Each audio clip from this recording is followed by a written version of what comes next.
Hey guys, what is up? It is Ryan Sneaks back with another video. Today I have a new unboxing for you guys.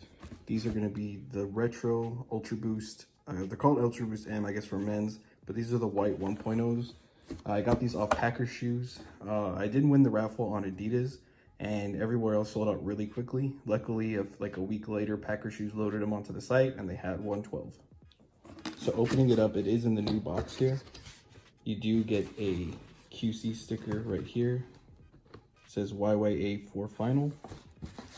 I already pulled these out of the box just to kind of give them a look over, and here they are. Out of the box, there really isn't any noticeable differences from the original pair, except now you do get a Continental rubber outsole here. These did have a small snag in the knit when I got them, but I think I took care of it pretty good. Looking at the toe box here, you do get the white with the off-white knitted in between, and you get your 1.0 pattern.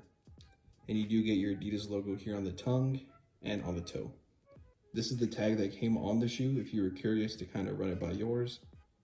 You see everything on there, US 12. They're pretty much your standard Ultra Boost. One thing that I did notice is the toe guard here, where it's reinforced, kind of is a little lumpy.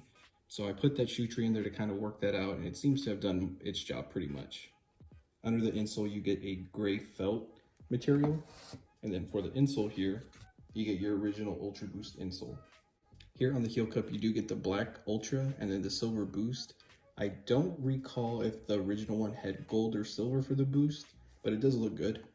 Overall, I'm really happy I was able to snag a pair, and even though it was late, I wasn't really planning on paying resale for them. It would have been really nice to get them for retail when I was trying to get them when they first released, because this is one of the first Ultra Boosts that I ever bought, and it was really one of my favorites.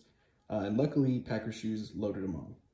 I'm pretty excited to have these back in my collection now that they have the Continental outsole, because the main reason I sold them in the first place was because the outsole was starting to wear down. Hey, but that is it. Thank you guys for watching. Don't forget to hit that like, comment, and subscribe button, and I'll catch you guys next time.